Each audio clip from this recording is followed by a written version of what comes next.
அருட்பெரும் ஜோதி அருட்பெரும் ஜோதி தனிப்பெரும் கருணை அருட்பெரும் ஜோதி எல்லா உயிர்களும் இன்புற்று வாழ்க வள்ளல் மலரடி வாழ்க வாழ்க. அனைவருக்கும் தயவான வணக்கங்கள். வள்ளல் பெருமானார் சுத்த சன்மார்க்கத்தில் கடவுள் அருளை பெற வேண்டும் என்று விரும்புகின்றவர்களுக்கு சில உடல் ஒழுக்கங்களை நமக்கு விதிகளாக கட்டாயமாக நமக்கு வள்ளல் பெருமான் திருவருட்பாவில் உரைநடை பகுதியில் வகுத்து கொடுத்திருக்கின்றார். அதுல ஒவ்வொரு அனுபவங்களுடைய ஒவ்வொரு சன்மார்க்க சாதகர்களுடைய அனுபவங்கள் வேறுபடுது. ஒவ்வொருத்தவங்களுடைய பக்குவங்கள் வேறுபடுது. ஒவ்வொருத்தவங்களுடைய விளக்கங்கள் வேறுபட்டு கொண்டிருக்கிறது. சன்மார்க்க அன்பர்களுடைய இதை பற்றி நிறைய ஒரு நிறைய குழப்பங்கள் இருந்து கொண்டுதான் வருது. அடியன் ஒரு சன்மார்க்கத்தை சிந்தனை செய்வதனாலும் சன்மார்க்க ஒழுக்கத்தில் இருப்பதனாலும், அது மட்டும் இல்லாமல் அடியன் சித்தா மற்றும் வர்மா வைத்தியத்திலையும் நிறைய குருமார்கள், தமிழ்நாடு முழுக்க நிறைய குருமார்களை சந்திச்சு நிறைய குருமார்களுடைய அறிவுரைகள் அனுபவங்களை பெற்றுக்கொண்ட, மருத்துவ அறிவுகளை பெற்றுக்கொண்ட இந்த முறையிலும் அடியன் இந்த மாதிரி வள்ளலார் சொன்ன அந்த உடல் ஒழுக்கங்கள், நித்திய கர்ம விதி பகுதியில் இருக்கிற ஒழுக்கங்களுக்கு என்னுடைய பார்வையில என்னுடைய பக்குவத்திலிருந்து சில விளக்கங்களை அடியன் இந்த மாதிரி காணொலி வழக்க நான் விளக்கம் கொடுத்து கொண்டே வருகிறேன். அந்த வகையில நமக்கு நிறைய அன்பர்கள் கேட்கின்ற ஒரு மிக முக்கியமான கேள்வி என்னவாக இருக்குது அப்படின்னு பார்க்கும்போது, வள்ளலார் ஒரு நாளைக்கு 3 மணி நேரம் 4 மணி நேரம் தூங்கினா போதும், சாகா கல்விக்கு ஏதுவாக இருக்கும். அப்படி தூங்கும்போது சாதாரண ஒரு ஆரோக்கியமான விதிகள்ல சாதாரண ஒரு மக்களோ, சாதாரண ஒரு வைத்தியர்களோ, ஒரு பெரியர்களோ ஒரு நாளைக்கு 7 மணி 8 மணி நேரம் தூக்கம் தேவைப்படுது அப்படின்னு சொல்றாங்க. நான் வள்ளலார் இங்க 2 மணி நேரம் 3 மணி நேரம், அதுவும் 1 மணி நேரம் போனா போதும், தூங்கினா போதும் அப்படின்னு ஒரு கருத்து சொல்றாரு. அந்த கருத்துகள் முரண்பாடாக இருக்கிறது. மேலும் அதிகாலையில ஒரு 3 மணிலேருந்து 6 மணி வரைக்கும் இந்த உலகத்தில் அமுத காத்து வருது அப்படின்னு நீங்களே விளக்கம் கொடுத்துருக்கிறீங்க ஐயா சொன்னதை. அதன்படி 3 மணிக்கோ இல்லை 4 மணிக்கோ நான் எழுந்திருச்சு, ஒரு சாதாரண ஒரு சம்சாரி நான் எழுந்திருச்சு அருட்பா விசாரணையில் இருந்து கொண்டு திரும்ப பகல் பொழுதுன்னு என்னுடைய அன்றாட வயிற்று பிழப்புக்காக நான் வாழ்க்கை வேலை செய்யும்போது அதுக்கு உடல் ரொம்ப சோர்வாக இருக்குது. அந்த வேலையில உணர்வு இல்லை, ஒரு ஊக்கம் இல்லை, ஒரு உணர்ச்சி இல்லை, ஒரு பலம் இல்லை, ஒரு சோகையாக இருக்கிறது. இதுக்கு நமக்கு என்ன தீர்வு அப்படின்ட்டு அந்த அன்பர் ஒரு கேள்வி நமக்கு ஒரு ஐயத்தை கேட்டுக்கிறார். இது நிறைய அன்பர்கள் நம்மிடம் கேட்ட கேள்விதான். நிறைய அன்பர்கள் இந்த விஷயத்துல கொஞ்சம் என்னுடைய பார்வையில, என்னுடைய வைத்திய மருத்துவ பார்வையில கொஞ்சம் விழிப்புணர்வு இல்லைன்னு தான் நான் சொல்ல முடியும். ஏன்னாக்க வள்ளல் பெருமானை வணங்குகின்றவர்கள், சாதுக்கள், சாதனை செய்து கொண்டு இருக்கின்றவர்கள் பார்த்தீங்கன்னா ரொம்ப தூக்கத்தை ரொம்ப குறைச்சி அவங்க சாதனையில ஈடுபடும் போது அவருடைய உடல் ரொம்ப வெப்பமாகி, வெப்பத்தினால் வருகின்ற நோயாளிகளை நான் நிறைய பார்த்துருக்கேன். நிறைய சங்கங்கள் இருக்கின்ற நம்மவர்கள், நம்ம அன்பர்கள் ரொம்ப தீவிரமாக கடைப்பிடிக்கின்றார்கள். தூக்கத்தில் ரொம்ப குறைவாக தூங்குறாங்க. ஒரு நாளைக்கு 1 மணி நேரம் 2 மணி நேரம் 3 மணி நேரம். சில பேர் தூங்குறதே இல்லை, வெறும் கரிசாலையை மட்டும் குடிச்சுக்கிட்டு இருக்கிறவங்களாம் கூட நிறைய பேர் நம்ம பார்த்துருக்குறோம். இதெல்லாம் சாதுக்கள், சாமியாருங்களுக்கு ஒரு பக்கம், நம்ம அவங்களுக்கு கருத்து சொல்ல வரல. என்னை போன்று நடைமுறையில் உள்ள சம்சாரிகள், குடும்பத்தில் இருக்கின்றார்கள், குடும்பத்தை இருந்து ஒரு நாளைக்கு 8 மணி நேரம் 9 மணி நேரம் உலகில் வேலை செய்யறவங்க, வேலை செஞ்சாதான் குடும்பத்தை நடத்த முடியும். அந்த ஒரு சம்சாரிகளுக்கு, ஃபேமிலி மேன்களுக்கு தான் நான் இந்த ஒரு கருத்தை பதிவிடுறேன். சம்சாரிகள் அல்லாதவர்கள் அது அவரவர்களுக்கு அவருடைய பக்குவம், அந்த பக்குவத்துக்கு நம்ம குழப்ப விரும்பல. அப்ப ஒரு நாளைக்கு ஒரு சம்சாரிகள் ஒரு 8 மணி நேரம் 9 மணி நேரம் 10 மணி நேரம் வேலை செய்யறவங்க ஒரு நாளைக்கு 4 மணி நேரம் தூங்கினா போதுமா, ஒரு நாளைக்கு 5 மணி நேரம் தூங்கினா போதுமா, இல்லை ஒரு நாளைக்கு 2 மணி நேரம் தூங்கினா போதுமா, அவர்களுக்கு எப்படி சாத்தியமாகுது அப்படின்னா உடல் உபாதைகள் வராதா? இது போன்ற ஒரு கேள்விகள்லாம் நம்ம பார்க்கும்போது வள்ளல் பெருமான் ரொம்ப தீவிரமா தெளிவாகவும் ஒரு விஷயத்தை வந்து சொல்றார். வள்ளலார் சொல்லுகின்ற அந்த உடல் ஒழுக்கமானது 3 விதிகளாக பிரிக்கிறார். முதல் விதி பார்த்தீங்கன்னாக்க சாதாரண விதி. இது வந்து சாதாரண ஒரு மக்களுக்கு, ஒரு ஃபேமிலியில இருக்கிறவனுக்கு, சாதாரண ஒரு மக்களுக்கு சொல்லப்பட்ட கருத்து தான் வந்து சாதாரண விதி. அதுக்கடுத்து பொது விதி. சாதாரண மக்கள் வந்து கொஞ்சம் வந்து சன்மார்க்கத்தில் பயணிக்கிறவங்க, சன்மார்க்க விழிப்புணர்வு உள்ளவங்களுக்கான ஒரு விதி. அதுக்கடுத்து சிறப்பு விதி. சிறப்பு விதிங்கிறது தான் நம்ம பார்த்தீங்கன்னாக்கா முக்கியமா சாதுக்களுக்கு ரொம்ப தீவிரமா தீவிரமா சன்மார்க்கத்துல கடைப்பிடிப்பவர்களுக்கு அந்த ஒழுக்கங்கள் வந்து பொருந்தும்.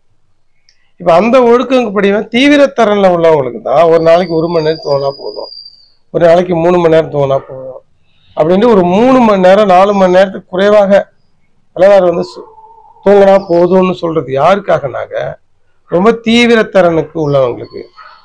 பொதுவான சாதாரண மக்களுக்கு, இப்ப நம்மள மாதிரி ஃபேமிலி மேன் மக்களுக்கு ஒரு 8 மணி நேரம் 10 மணி நேரம் உடல் உழைப்புல உழைச்சு கொண்டிருப்பவன் கண்டிப்பா அவனுக்கு வந்து ஒரு 6 மணி நேரம் தூக்கமாவது தேவை.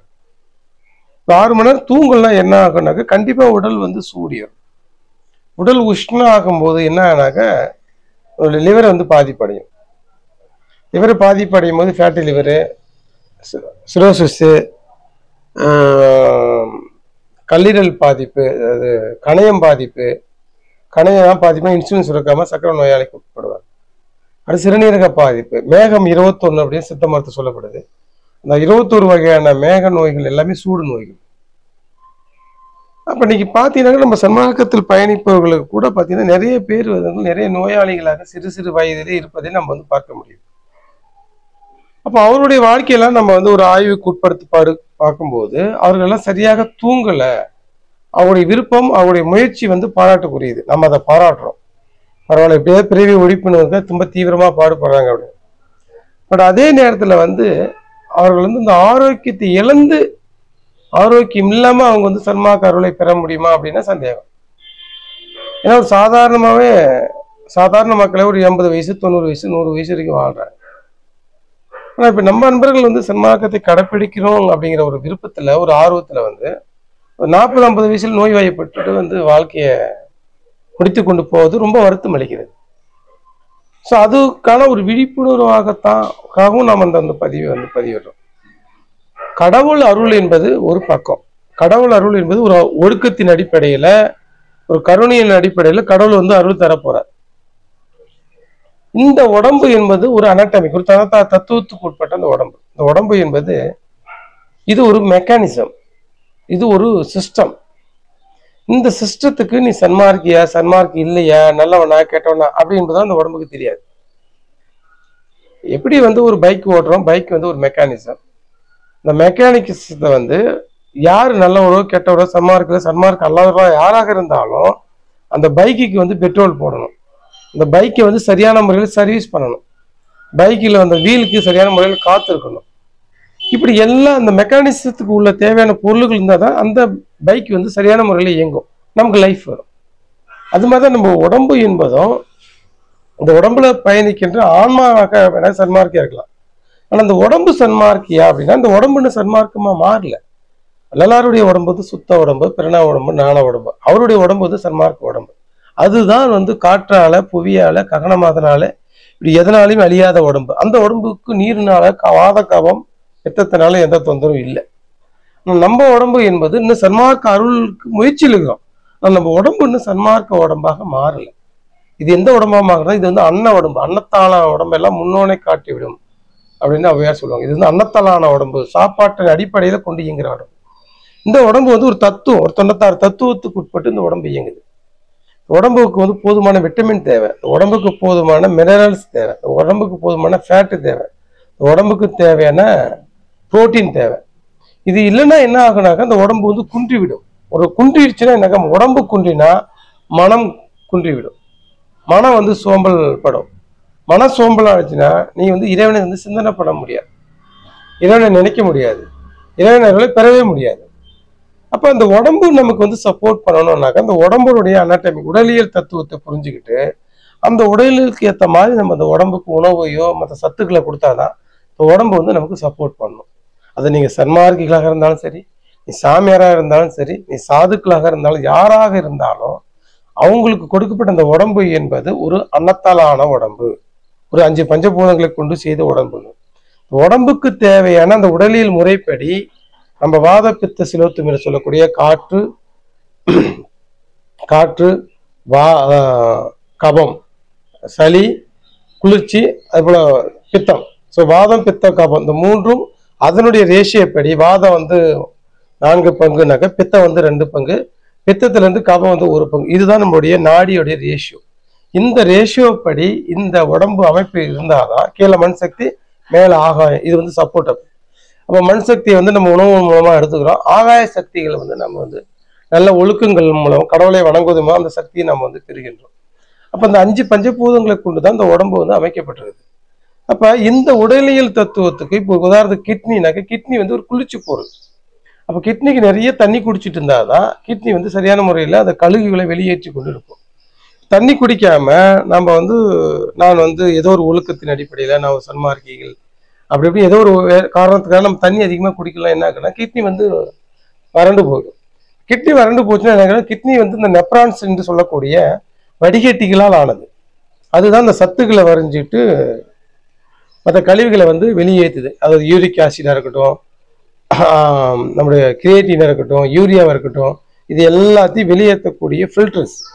இப்போ அதிகப்படியான சூடு ஏறதுனால என்ன ஆகுனாக்க இந்த ஃபில்டர்ஸ் வந்து சுருக்கிடும். சுருங்கிச்சுன்னா என்ன ஆகுனாக்க நம்ம ரத்தத்தில் வந்து யூரியா கிரியேட்டின் எல்லாம் வந்து தங்கிடும், வடிகட்டாது. இப்போ யூரியா கிரியேட்டின் என்னன்னாக்கா கை காலெல்லாம் வீங்கும், நம்முடைய ஃபங்க்ஷன், நம்முடைய ரத்தத்தில் போதுமான ஆக்சிஜன் இருக்காது, கழிவுகள் ஆகும். இப்போ மூத்திரங்கள்லாம் நம்ம ரத்தத்தில் அதிகமாக சேரும்போது என்ன ஆகுனாக்க உடல் வந்து குண்டிடும், லங்ஸுக்கு வந்து போதுமான ஆக்சிஜன் கிடைக்காம நமக்கு வந்து மூச்சுத்திறனில் வந்து நம்ம வந்து இறக்க நேரிடும். அப்போ நம்ம என்ன பண்ணோம், உடலில் வந்து அதிக உஷ்ணங்கள் இல்லாமல் பார்த்துக்கணும். நம்ம அருட்பெருஞ்சோதி அருட்பெருஞ்சோதி தனிப்பெருங்கருணை அருட்பெருஞ்சோதி சொல்றதே பெரிய உஷ்ணம் தான். நம்ம அருட்பா நினைப்பது, அருட்பா பற்றி பேசுவது, அருட்பா பற்றி மற்றவங்கள்ட்ட பேசுவது, இது எல்லாமே பெரிய உஷ்ணங்கள், பயங்கரமான உஷ்ணம். அப்போ அந்த உஷ்ணத்தை தணிப்பதற்கு வள்ளலார் வந்து முறைகள் வந்து சொல்லியிருக்காரு. இப்ப நம்ம உஷ்ணத்தை ஏற்றி கொள்றதுல கடைபிடிக்கிறோம், அதை தணிப்பதற்கு, அதை சமநிலைப்படுத்துவதற்கு சொன்ன விஷயங்களை நம்ம கடைபிடிக்கலாம். என்ன ஆகுனாக்க சன்மார்க்கிகளாக இருந்தா கூட நம்ம உடலை வந்து பாதிக்கும். அப்ப நம்ம ஒரு ஆர்வ கோளாறான ஒரு சன்மார்க்கிகளாக இருக்கக்கூடாது என்பதுதான் அடியனுடைய கருத்து. சன்மார்க்கிகளாக இருக்கணும், கடவுளர்களை பெறணும், வள்ளலார் சொல்றதை கடைபிடிக்கணும், அது எந்த வித மாற்று கருத்து இல்லை. அதே நேரத்துல நம்முடைய உடல் அமைப்பு, நம்ம வாழ்கின்ற சூழ்நிலைகள், நம்ம செய்த வேலைகள், நம்முடைய மனநிலை, நம்முடைய பக்குவம், இதெல்லாம் பார்த்துக்கிட்டு தான் நம்ம அதுக்கேற்ற மாதிரி தான் கடைபிடிக்க முடியும். நம்ம கண்ணை மூடிக்கிட்டு நம்ம போயிட்டு கடைப்பிடிச்சோம்னாக்கா நம்ம நடைமுறை வாழ்க்கையில இந்த உடல் வந்து நோய்க்கு உட்படுத்தப்படும். கடவுள் கருணையால உடல் ஆரோக்கியமா இருந்துட்டா பரவாயில்ல. நம்முடைய கர்ம வினையின் அடிப்படையில நடைமுறை ஒழுக்கங்களும் சரியில்லாத போச்சுன்னா என்ன ஆகுனாக்க நம்முடைய உடல் வந்து நோய் வாய்க்கப்படும். ஏன் அடிக்கடி நம்ம இதை வந்து வலியுறுத்துறோம்னாக்க நிறைய சன்மார்க்கத்தில் இருந்த பெரியோர்கள், சன்மார்க்கத்தில் இருந்த முன்னோடிகள் எல்லாமே நிறைய பேர் வந்து நிறைய நோய் வாய்ப்படுறாங்க. ஒரு காலகட்டத்தில் வயோதிகம் காரணமாக நோய் வாய்ப்படுறதுன்னு நான் வந்து சொல்லலை. சில பேர் வயசாயிடுச்சு, வயசானா சில பிரச்சனை, முட்டி வலி பிரச்சனைகள் வரும், சில கண் குறைபாடு வரும், நான் அதெல்லாம் மென்ஷன் பண்ணலை. ஒரு 50 வருஷம், ஒரு 60 வயசுக்கு உட்படுத்தப்பட்டவங்களே, 60 வயசுக்கு உள்ளவங்களே நோய் வாய்ப்படுறதை தான் நான் வந்து சொல்றேன். 70 வயசு வரைக்கும் ஓகே, 70 வயசுக்கு மேலே ஏதாவது சின்ன சின்ன பிரச்சனைகள் இருந்தால் அது வந்து வயோதிகம், வயசு ஆச்சு, அதனால காரணமாக வருது. இப்போ 70 வயசுக்குள்ளவே பார்த்தீங்கன்னா நிறைய பேர் நோயாளிகளாக இருக்கிறாங்க, பெரிய பெரிய நோயில் இருக்கிறாங்க. ஸோ அவங்க அந்த ஆன்ம உரிமை சகோதரர்கள் எல்லாமே இது போன்ற ஒரு விழிப்புணர்வு, உடலை பற்றிய ஒரு நம்முடைய உடல் அனட்டமி, இந்த உடல் அமைப்பை பற்றிய ஒரு விழிப்புணர்வு இல்லாமல் இருக்கின்றார்களே அப்படின்ற ஒரு ஆன்ம நேய, ஒரு ஆன்ம உரிமையோடு தான் நம்ம அந்த கருத்தெல்லாம் வந்து பதிவிடுறோம். நம்ம வள்ளலார் சொல்வதை கடைப்பிடிக்கணும், கடவுளர்களை பெறணும் என்பதில் எந்த மாற்று கருத்தும் இல்லை. அதே நேரத்தில் நம்ம உடலை பாதிக்காம நாம் வந்து கடைப்பிடிக்கணும் அப்படின்பதுதான் இந்த கருத்தினுடைய நோக்கம். ஸோ ஒரு நாளைக்கு வந்து நம்ம 8 மணி நேரம் 10 மணி நேரம் தூங்குறவங்க என்ன செய்யணும்னாக்க, வேலை செய்யறவங்க என்னன்னாக்க கண்டிப்பா ஒரு 6 மணி நேரம் தூங்கணும். ஒரு 6 மணி நேரத்துக்கு குறைவா தூங்கினா என்னாக்க உடலுக்கு போதுமான சாட்டிஸ்ஃபேக்ஷன், போதுமான திருப்தி கிடைக்காது, ஓய்வு போதாது, உடம்புக்கு ரெஸ்ட் போதும். அதெல்லாம் என்ன பண்ணாக்க அது ரெஸ்ட் எடுக்க திரும்ப திரும்ப தூக்கத்தை வர வரைக்கும், கொட்டாவியை வர வரைக்கும், ஒரு காலகட்டம் வரைக்கும் நமக்கு இதெல்லாம் சொல்லிக்கிட்டே வரும். அப்போ ஒரு காலகட்டத்துக்கு பிறகு உடல் லிவரில் ஏதாவது வேலை பார்க்க ஆரம்பிச்சிடும், லிவரில் சூடு பண்ண ஆரம்பிச்சிடும். இப்போ நம்முடைய கணையம் பேங்கிரிஸ் சொல்லக்கூடிய நம்முடைய கணையமும் பார்த்தீங்கன்னா ஒரு நீர் சுரப்பி மாதிரி தான், அதுவும் ஒரு நீர் பொருள் தான். அதிகப்படியான சூடு ஆகிறதுனால என்ன ஆகுனாக்கா அதுவும் வந்து குறைஞ்சிடும்.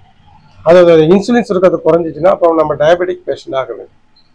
அப்போ நம்ம அதையும் நம்ம வந்து பார்த்துக்கணும். அப்போ நம்ம ஒரு ஆனால் வள்ளலார் சொல்றாரு ஒரு 3 மணி நேரம் தூணா போதும் அப்படி என்பது எப்படி, அதை நம்ம எப்படி எடுத்துக்கிறது, எப்படி புரிஞ்சுக்கிறது? இப்போ நீங்கள் சொல்றீங்க உடல் ஆரோக்கியம் 6 மணி நேரத்துக்கு குறைவா தோணும் ஆரோக்கியம் பாதிக்கப்படும் சொல்றீங்களே, ஒரு வைத்திய ரீதியிலிருந்து சொல்றீங்க, ஓகே நாங்கள் ஏற்றுக்கிறோம். இப்போ வள்ளலார் சொல்லியிருக்காரு அப்படின்னா வள்ளல் பெருமான் சொல்ல அந்த கருத்தை நம்ம வந்து ஒரு ஆய்வு கண் கொண்டு பார்க்கணும்.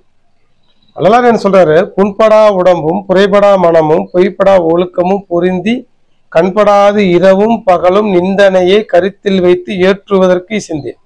உண்பனே எனும் உறுப்பனே எனும் உலகறிய நம்பினை எனது நண்பனை உனையே நம்பினை கைவிடலேனே. வள்ளலாருடைய சிந்தனை என்பது அவருடைய நிலைப்பாடு, அவருடைய பக்குவம் எப்படி இருக்குது அப்படின்னு நம்ம வந்து பார்க்கும்போது, ஒழுக்கம், புண்படாத உடம்பு, எந்த ஒரு மாமிசம் சாப்பிடாத உடம்பு, புரைபடாத மனம், புரை என்பது 14 ராகாதி குணங்கள், தீய குணங்கள் இல்லாத ஒரு மனம், உள்ளம், ஒழுக்கம், பொய்ப்படாத ஒழுக்கம், சொல் செயல் எண்ணம், இது மூன்றும் ஒரே நேர்கோட்டில் செய்கின்ற ஒழுக்கம். இந்த ஒழுக்கம் கூடோடு பொருந்திதான் இரவும் பகலும் கடவுளையே நினைத்து கொண்டிருந்தார். இப்ப என்னுடைய கேள்வி என்னன்னாக்க, நம்ம அவர்கள் தூங்காம இருக்கிறோம் ஓகே, ஆனா நீ வந்து 24 மணி நேரம் கடவுளை நினைத்து கொண்டிருக்கின்றமா?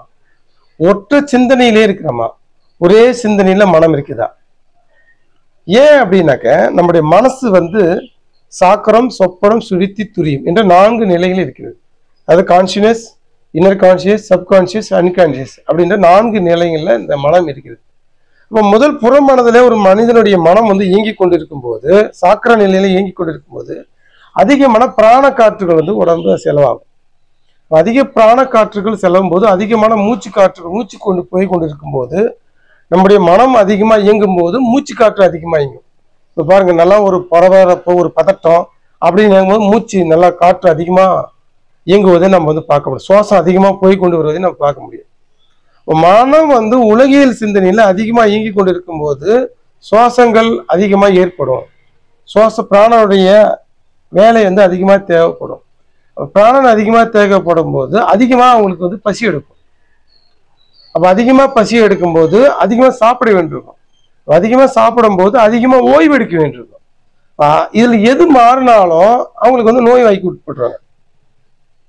மனம் வந்து ரொம்ப அமைதியா இருக்கணும், ஒரே சிந்தனையில இருக்கணும். ஒரே சிந்தனையில் இருக்கும்போது அவனோட மனம் வந்து துரிய நிலைக்கு வந்துடும். உதாரணத்துக்கு இப்படி பாருங்க, நம்முடைய கார் இருக்குது, கார்ல 4 கீர் இருக்குது. மொத்தம் first gear, second gear, third gear, fourth gear, 4 கீர். இப்போ ஃபர்ஸ்ட் கீர்லயே வண்டி போய்கிட்டு இருக்குன்னா என்ன பண்ணுவோம்னாக்க ஒரு சவுண்டு வரும், அதிகமான டீசல் குடிக்கும். ஏன் ஃபர்ஸ்ட் கீர்லயே போகும்போது அதிகமான பெட்ரோல் தேவைப்படுது அந்த வண்டிக்கு. இப்போ 2வது கீர் போகும்போது கொஞ்சம் வேகமா போட்டு சத்தம் வைக்காது, கொஞ்சம் நமக்கு மைலேஜ் கிடைக்கும், கொஞ்சம் பெட்ரோல் இன்னும் கொஞ்சம் அதிகம் போகலாம். தேர்டு ஃபோர்த்து போகும்போது நமக்கு அதிகமான மைலேஜ், கொஞ்சம் பெட்ரோல்ல அதிகமான மைலேஜ் கிடைக்கும். அதே மாதிரி தான் நம்முடைய மனசு. இப்போ முதல் சாக்கர நிலையில போகும்போது அதிகமான உணவும் அதிகமான உறக்கமும் தேவைப்படும். சாக்கர நிலை என்பது நம்ம அந்த உலகத்தில் நீங்க எந்த காரியங்கள் செய்தாலும் சாக்கர நிலை தான். உலகத்தில் பேசுவது, நினைப்பது, உலகத்தை பத்தி நினைத்து கொண்டிருப்பது, சன்மார்க்க விஷயத்துன்னு நினைச்சுக்கிட்டு நான் ஜீவ காரியங்கள் அது செஞ்சுட்டா கூட உலகில் தான் காரணம். நான் சொல்றது முழுக்க முழுக்க மனம் சார்ந்த விஷயங்கள். மனம் வந்து சாக்கர நிலையிலே இயங்கி கொண்டிருக்கும் போது அந்த மனிதனுக்கு அதிகமான பிராண காற்று செலவினங்கள் ஆகி அதிகமான பசி எடுக்கும். அதிகமான பசிக்கு அதிகமான எனர்ஜி தேவைப்படும் போது அதிகமான பசி எடுக்கும். அதிகமான பசி எடுக்கும்போது நல்ல உணவுகளை போட்டாகணும். அந்த உணவு செரிமானம் ஆகுவதற்கு அந்த உடம்புக்கு வந்து ஓய்வு தேவைப்படும். அதாவது ஒரு 6 மணி நேரம் தூக்கம் தேவைப்படும். இப்ப வள்ளலார் சொல்லுகின்ற அந்த நிலை, மனம் நிலையானது எப்பொழுதுமே ஒரு மனம் துரிய நிலையிலே இருந்ததாக நம்ம அருட்பாவில பார்க்க முடியும். துரிய நிலையிலிருந்து போகுது என்ன ஆகுனாக்க நம்முடைய சுவாசங்கள், நீங்க தியானத்துல நீங்க போய் உட்காந்துருங்க, உங்களுடைய மனம் எந்த சலனமற்று ரொம்ப அமைதியா பொறுமையா ரிலாக்ஸா அமைதியா இருக்கும்போது நம்ம சுவாசத்தை பாருங்க, சுவாசம் ஓடுவதே உங்களுக்கு தெரியாது. இதை வந்து நீங்களே வீட்டில் செக் பண்ணுவோம். நேரத்தை ஒரு அமைதியா பூமத்தை நினைச்சுக்கிட்டு அப்படியே ரிலாக்ஸா அமைதியா இருங்க. உங்க மனம் வந்து சாக்கர நிலையிலேருந்து சொப்பனம் போகும், சுழித்து போகும், துரியம் போயிடும். இந்த துரிய நிலைன்னு போகும்போது இப்படி உட்காந்துக்கிற நாம் வந்து இப்படி உட்காந்துக்கிற மாதிரி ஒரு உணர்வு ஏற்படும். 2வது வந்து நம்ம உடம்புல முகத்தெல்லாம் ஒரு பூச்சி ஏறுற மாதிரி ஒரு உணர்வு, அந்த எனர்ஜிக்கு வந்து பாஸ் ஆகும். அப்படி நம்ம மனம் வந்து 4th கீர் என்று சொல்லக்கூடிய துரிய நிலையில மனம் இயங்கி கொண்டிருந்தால் நமக்கு எனர்ஜி ஆகும். உடம்பு பாடி எனர்ஜி, இந்த ஸ்பேஸ் எனர்ஜி, விண்வெளி எனர்ஜிலாம் நமக்கு வந்து கிடைக்கும். அப்ப நம்ம சாப்பிடாமே நமக்கு வந்து எனர்ஜி வரும். அப்ப நம்ம சாப்பிடாமே தூங்காமே நமக்கு வந்து ரெஸ்ட் கிடைக்கும். நம்முடைய மனம் வந்து துரிய நிலைக்கு போச்சுனாக்க, துரிய நிலையில இருந்து பழகிட்டுனா உங்களுக்கு தூங்கினால் ஏற்படுகின்ற 7 மணி நேரம் 8 மணி நேரம் தூங்கினா என்ன ஓய்வு கிடைக்குமோ அந்த ஓய்வு வந்து நீங்க 1 மணி நேரம் மனசை துரிய நிலையில வச்சிருந்தா கிடைக்கும். ஆனா வள்ளல் பெருமாவுடைய நிலை எப்போது பார்த்தாலும் துரிய மனநிலையிலே இருந்திருக்குது. இந்த பாடல்ல நம்ம வந்து பார்க்கும்போது துரியத்தை கடந்து போறாரு, துரியம் கடந்து துரியாதீதம் போறாரு, குரு துரியம் போறாரு, பரதுரியம் போறாரு. அப்ப அவருடைய மனநிலைக்கு நம்முடைய பார்வைக்கு வள்ளலார் வந்து சாதாரண மனிதர்களாக இருந்தாலும் அவருடைய மனம் பார்த்தீங்கன்னாக்க எப்பவுமே குருதுரியம் பரதுரியத்திலே இருந்திருக்குது. அப்ப துரிய நிலையில் இருக்கும்போது என்ன இருக்கு, அவருடைய உடலுக்கு தேவையான எனர்ஜிக்கு வந்து பிரபஞ்சத்திலிருந்து அந்த காஸ்மிக் எனர்ஜியும், ரெண்டாவது வந்து அந்த உடம்புக்கு போதுமான ஓய்வு. ஒரு 30 நிமிடம் நீங்க வந்து துரிய நிலையிலே மனசை வச்சிருந்தா நீங்க ஒரு 6 மணி நேரம் தூங்குற ஓய்வு இந்த உடம்புக்கு கிடைக்கும். ஏன்னா துரிய நிலையில இருக்கும்போது நிறைய எனர்ஜிக்கு வந்து இந்த உடம்பு வந்து ஜென்ரேட் பண்ணுது, பிராண காத்துக்கு வந்து சேமிக்கப்படுது. இப்போ வள்ளலார் அதுக்கு தான் பார்த்தா ஓடி நடக்கக்கூடாது, கத்தி பேசக்கூடாது, உரத்தில் பேசக்கூடாது, உணர்வுகளை வந்து வள்ளலார் வந்து நெறிமுகப்படுத்துறார். ஏன் நெறிமுறைப்படுத்துறாரு அப்படின்னாக்கா அந்த உணர்வுக்கு ஏற்ற மாதிரி சுவாசங்கள் உடம்புல அதிகமாக தேவைப்படுது. காமத்தில் ஈடுபடும் போது, கோபத்தில் ஈடுபடும் போது, வேகமாக ஓடும்போது, வேகமாக நடக்கும்போது, உரத்து பேசும்போது நம்ம உடம்புல வந்து அவ்வளவு பிராணன் வந்து அதிகமாக செலவினங்களாகுது. பிராணன் என்பது நம்முடைய உயிர்காற்று. அப்ப இந்த பிராணன் எவ்வளவு நம்ம உடம்புல சேமிப்பாக இருக்குதோ அவ்வளவுதான் உடம்புல நமக்கு ஆயுள் நீடிக்கும். இப்போ பிராண காத்துகள் செலவினங்கள் அதிகமாக செய்யும் போது நம்ம உடலுடைய ஆயுசு வந்து குறையுது. வள்ளல் பெருமான் வந்து உரத்து பேசக்கூடாதுன்னு சொன்னதுக்கு காரணம் பிராண காத்து அதிகமாக செலவு பண்ணக்கூடாது, ஓடி நடக்கக்கூடாது. ஓடும்போது அதிகமாக பிராண காத்து மூச்சு வாங்கும் பாருங்க. வள்ளலார் அதுதான் பெரிய எக்ஸசைஸ், இந்த ஜிம்முக்குள்ள உடற்பயிற்சி கூட வள்ளலார் வந்து பேச நம்ம வந்து வலியுறுத்து. ஏன்னாக்க அந்த பயிற்சிகள்லாம் செய்யும்போது அதிகமான பிராணன் காத்து வந்து செலவினங்கள் செய்யப்படுது. ஏதோ சிறு சிறு யோகாக்கள் நம்ம செய்து உடற்பயிற்சி அதிகமான சுவாசம் மூச்சு காற்று இல்லாம வாழ்வியல் முறையிலே வகுத்து கொள்ள வேணும் அப்படின்னு வள்ளலார் வந்து நம்ம சொல்வதை நம்ம வந்து புரிஞ்சு கொள்ள முடியும். அதுதான் ஓடி நடக்கக்கூடாது, கத்தி பேசக்கூடாது, பொறாமை குணங்கள், தீய குணங்கள் நம்ம உடம்புல பொறாமை குணங்கள் தீய குணங்கள்லாம் ஏற்படும் போதெல்லாம் நம்ம உடம்புல இருந்து அதிக பிராண காத்து தேவைப்படுது. அப்போ மனதில் அந்த ராகாதி குணங்கள் என்று சொல்லக்கூடிய 14 துர்க்கு குணங்கள், அது வந்து பொறாமை, ஈமை, காமம், கோபம், இந்த மாதிரியான விஷயங்கள்லாம். அப்ப ராகாதி குணங்கள்ல இந்த மனம் இயங்கும் போது அது வந்து சாக்கிர நிலையம், இந்த ஃபர்ஸ்ட் கான்சியஸ் என்று சொல்லக்கூடிய புறம் மனசுல தான் இயங்கி கொண்டு இருக்கும். அப்ப புறமனதுல அதிகமா இயங்கி கொண்டு இருக்கும்போது நம்முடைய பிராண காத்து அதிகமா செலவுப்படுது. இப்போ பிராண காத்து நமக்கு செலவினங்கள் படும்போது நமக்கு உடம்புக்கு வந்து எப்படி நம்ம நீர் அதிகமா இப்போ வெயில்ல வேலை செய்யும் போது அதிகமான வேர்வைகளை வந்து வரும்போது என்ன பண்ணுவோம், நம்ம தண்ணி குடிக்க வேண்டும்.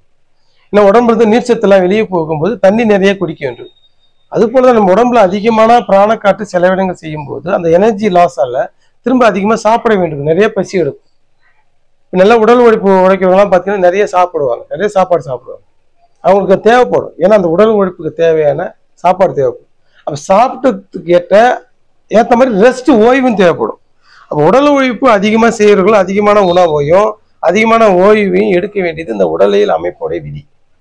இப்போ இந்த உடலியல் அமைப்புக்கு விதிக்கு மாறுபட்டு நம்ம அதிகமாக உணவு சாப்பிடல, நல்லா போதுமான சத்தான உணவு ஆகாரங்கள் எடுக்காத போது நம்ம உடம்பு வந்து குண்டிடும், பலவீனங்களாகிடும். ஆனால் அனிமிக்னு சொல்லுவாங்க, உடல் வந்து நீர் குண்டிப்படும், ரத்த சோகைன்னு சொல்லுவாங்க, ரத்த சோகை ஆகிடும், சத்து இருக்காது, போதுமான ஒரு இருக்காது. அப்போ அந்த மாதிரி இருக்கின்றவங்களாம் அருட்பாவை படித்தா நல்ல ஆழமான கருத்துக்களை வந்து சிந்தனை பண்ண முடியும். உடம்புக்கு போதுமான ரத்த சத்து இல்லைன்னா என்ன ஏற்படும்னாக்க நம்ம நல்ல தீவிரம் ஒரு பாடலை படித்து ரொம்ப தீவிரமா சிந்தனை பண்றதுக்கு நம்ம உடலுக்கு வந்து பலம் தேவை. வள்ளல் பெருமானார் தான் இந்த அனிமிக் பாண்டு நோய், ரத்த சோகை நோயெல்லாம் வரக்கூடாதுன்னு சொல்லிதான் கரிசாலையே வள்ளலார் வந்து தினசரி எடுக்க சொல்றேன். அதை பக்குவப்படுத்தி எடுக்கணும். அதனால வருகின்ற தீமைகளையும் நான் வந்து நிறைய ஒரு வீடியோவில் வந்து வெளியிடுகிறேன். கரிசாலை எப்படி சாப்பிடணும், எப்படி சாப்பிட்டா கரிசாலை நமக்கு நல்லதாக அமையும், எப்படி சாப்பிடக்கூடாது, இப்போ நடைமுறையில் எப்படி சாப்பிட்டு கொண்டு வருகின்ற விஷயத்தை நான் வந்து ஏற்கனவே ஒரு வீடியோவில் வந்து தெளிவாக 1 மணி நேரம் வந்து ஒரு ஜூம் மீட்டிங்கில் பேசுறது நான் வந்து பதிவிட்டுக்கிறேன், நீங்கள் அந்த வீடியோவை பாருங்கள். அப்போ கரிசாலைகள் வந்து என்ன செய்தாங்க, ரத்தத்தில் கரிசாலை என்பது இரும்பு சத்து, மஞ்சள் கரிசலாங்கண்ணி வந்து தங்க சத்து, வெள்ளை கரிசாலை வந்து இரும்பு சத்து. அப்ப சத்துக்கள் வந்து ரத்தத்துல இருக்கிற இரும்பு சத்து, ரத்த சத்துக்கள் வந்து குறையாமல் இருப்பதற்காக தான் வள்ளலார் வந்து கரிசாலை வந்து சாப்பிட சொல்றாங்க. இப்போ கரிசாலை சாப்பிடும்போது என்ன ஆகுதுன்னா உடம்புக்கு போதுமான இரும்பு சத்து கிடைச்சிடும். அப்ப எனர்ஜி லாஸ் ஆகாது. இப்போ எனர்ஜி லாஸ் ஆகாம இருந்தால் தான் நம்ம வந்து ஆழமா சிந்தனை பண்ண முடியும். அருட்பாவை இப்போ நிறைய சிந்தனைகள், சீரிய சிந்தனைகள், நல்ல ஆழமான கருத்துக்கள், ஆழமான விஷயங்கள்லாம் நம்ம யோசிக்கணும், யூகிக்கணும் அப்படின்னாக்கா நமக்கு வந்து போதுமான சத்துக்கள் இருந்தால் தான் அது செய்யப்படும். அப்ப அதுக்கு வந்து நிறைய உணவுகளை நம்மளும் எடுத்துக்கணும். சத்தான உணவுகள் நம்ம கரிசாலையை சாப்பிட முடியல, சத்தான உணவுகளையும் நம்ம வந்து கவர் பண்ணி. ஓகே, இப்ப வள்ளல் பெருமான் வந்து இந்த உடம்புல சூடு ஏற்படுது, நம்ம வந்து அதிகமா தூக்கம் இல்லை, இல்ல சாமியை கும்பிடுறதுனால போதுமான ஓய்வு இல்லை அப்படின்னா அதுக்குத்தான் வள்ளலார் வந்து போதுமான ஓய்வு கிடைக்கணும் அப்படின்னாக்கா அவர்கள் வந்து ஒரு அதிகபட்சமான நேரங்கள் உலகையில் 24 மணி நேரம் அப்படின்னாக்கா ஒரு 12 மணி நேரத்துக்கு மேல நம்ம வந்து கடவுள் சிந்தனையிலே, ஒரு துணை நிலையிலேயோ, ஒரு சுளுத்தி நிலையிலையோ, ஒரு ஆழ்மான நிலையிலையோ நம்ம கண்ணே கூட திறந்திருந்தாலும் ஆனா மனம் வந்து சலனமற்று இருக்கும். மனம் வந்து அலைப்பாயாம இப்ப உலகையில ஒரு வியாபாரம் பண்ணிட்டு இருப்பாங்க, ஏதோ தொழில் பண்ணிட்டு இருப்பாங்க, ஆனா மனம் வந்து சலனம் இல்லாம அவங்க எப்பயுமே ஒரு துணை நிலையில அந்த மனசு இருக்கும். அந்த ரேஷியோ வந்து ரொம்ப அப்படியே சாஃப்டா இருக்கும். ஆனா பாத்தீங்கன்னா அவங்க வந்து உலகில கண்ணு திறந்துருப்பாங்க, பார்ப்பாங்க, அப்படி பேச மாதிரி தெரியும். ஆனா மனம் சலனமற்று மனம் ஒருமுக சிந்தனையோடு கடவுளையோ ஏதோ ஒரு மகாமந்திரத்திலே பூர்வமத்திலே அவங்க நினைத்து கொண்டிருப்பார்கள். அப்ப அவங்களுக்கு என்ன பண்ணும், உடல்ல இருக்கிற அந்த கழிவுகள் போதுமான ஓய்வு அந்த தியானத்துல வந்து கிடைச்சிடும். இந்த மனம் வந்து ஆழ் மனதுல போயிருக்கும் போது நல்லா சார்ஜ் ஆகும், போதுமான ஓய்வு கிடைச்சிடும். இப்ப அவரு போன்று இருக்கிறவங்க என்ன பண்ணலாம், 12 மணி நேரத்துக்கு மேல கடவுளையே நினைத்து கொண்டு இருப்பார்கள். ஒரு நாளைக்கு 1 மணி நேரமோ இல்ல 3 மணி நேரம் தூங்கினா போதும். ஓகே, இல்ல நான் ஒரு நாளைக்கு வந்து 12 மணி நேரத்துக்கு மேலாம் கடவுளையே நினைச்சு கொண்டு இருக்கல, உலகில தான் நினைக்கிறேனாக்க கண்டிப்பா ஒரு 6 மணி நேரம் தூங்கணும், இல்லைன்னா உடல் வந்து சூடாயிடும். ஆனா வள்ளல் பெருமான சிறப்பு விதியில அவங்களுக்கே 1 மணி நேரம் 2 மணி நேரம் தூங்குறவங்கள கூட அதை மீறியும் வந்து நமக்கு வந்து சூடு ஏறும், உடல் வந்து பலவீனமா ஆகிடும் அப்படின்னு வள்ளலார் வந்து அயச்சந்திரம் வந்து சாப்பிட சொல்ல. கரிசாலை சாப்பிட்டா உடம்புக்கு போதுமான அயன் கிடைக்காததுனால அதையும் மீறி நமக்கு வந்து உடல் பலவீனமாயிடும் அப்படின்றதுனால அயச்சந்திரத்தை எடுத்துக்கிறது. அயச்சந்திரம் என்பது நம்ம ரத்தத்துக்கு உள்ள சத்து, இரும்பினால் செய்கின்ற அது வந்து ஒரு செந்துரம், ஒரு சித்த மருந்துல ஒரு பெரிய மருந்து. இப்போ அயச்சந்திரம் தினசரி எடுத்துக்கங்க, ஏன்னா உடல் வந்து பலவீனமா ஆகிடக்கூடாதுங்கிறத வள்ளலார் ரொம்ப தெளிவாகிறார். ஆனா வள்ளலார் என்ற பெயரில், வள்ளலாரை மார்க்கத்தை ஃபாலோ பண்ற அப்படின்ற பெயரில் நாம் பலவீனமா இருப்பதே வள்ளலாருக்கு சம்பந்தம் இல்லை. வள்ளலார் ரொம்ப தெளிவா ஐயா வந்து நமக்கு எல்லாம் அறிவுரை சொல்லியிருக்காரு. உடல் பலவீனமா கரிசாலை சாப்பிடுங்க, இல்ல அதையும் மீறி உடம்புக்கு இரும்பு சத்து போதில்னாக்கா நீங்க அயச்சந்திரம் எடுத்துக்குங்கிற, தாமரை பஸ்மம் எடுத்துங்கிற. தாமரை பஸ்மம் வந்து நமக்கு நரம்புகளை பலப்படுத்தக்கூடியது. அப்போ உடம்புக்கு வந்து நரம்பும் எலும்பும் ரத்தம் இது 3 நல்லா பலவீனமா இருந்தா அவர்கள் உடல் மெலிதாக இருந்தா கூட அவங்க ரொம்ப பலமாக இருப்பார். வள்ளல் பெருமானா உடல் மெலிவோடு தான் இருந்தார், ஆனா ரொம்ப பலமாக இருப்பதை நம்ம வந்து அவருடைய வரலாற்று குறிப்புகளை வந்து பார்க்க முடியும். அப்ப ரொம்ப தீவிரமா போறவங்க, தூக்கமே இல்லாதவங்க என்னக்கா அப்போ அதிகமா நேரம் வந்து கடவுளை பத்தி சிந்தனையில மனசை வந்து துரிய நிலையில வச்சிருக்கணுங்கிறது முதல் அடிப்படை. 2வது வந்து அவங்க அயச்சந்திரம் தாமிர பஸ்மத்தை சாப்பிடணும் என்பது 2வது விதி. 3வது வந்து அவர்கள் இந்த உடல் சூட்டை வெளியேற்றுவதற்கு வாரத்துக்கு ஒரு முறை பஞ்சகற்பம் தேய்ச்சி குடிக்கணும். நம்ம உடம்பை கற்பம் ஆன உடலாக அழியாத உடம்பாக மாத்தணும்னா பஞ்ச கற்பம் தேய்ச்சி குடிக்கணும் அப்படின்னு வள்ளலார் சொல்றார். இது போகிற 7000 போகரும் சொல்லியிருக்கிறார். கடவுளர்களை ஆன்மீக யோகத்தில் ஈடுபடுகின்றவர்கள், ஞான நிலையில் இருப்பினர்கள் வாரத்துக்கு ஒரு நாள் பஞ்சகற்பம் தேய்ச்சி கொடுக்கணும். ஏன்னா உடலால் கடவுளை நினைக்கிற, நான் ஏற்கனவே சொன்ன மாதிரி கடவுளை நினைக்கும் போது, கடவுளை பற்றி பேசும்போது, கடவுளுடைய பாடலை படிக்கும் போது நமக்கு உஷ்ணம் ஏற்படுது. அது சுத்த உஷ்ணம்னு வள்ளலார் வந்து பேருபதேசம் சொல்றார். ஆனா சுத்த உஷ்ணமாக இருந்தாலும் அதுவும் இந்த உடம்பை வந்து பாதிக்கும். சுத்த உஷ்ணங்கள் வந்து உள்ளத்துல வந்து நம்முடைய துர்க்குணங்கள், ராகாதி குணங்களை தூய்மைப்படுத்தக்கூடியதாக இருக்குது, பச்சத்திரை என்று சொல்லுவாங்க.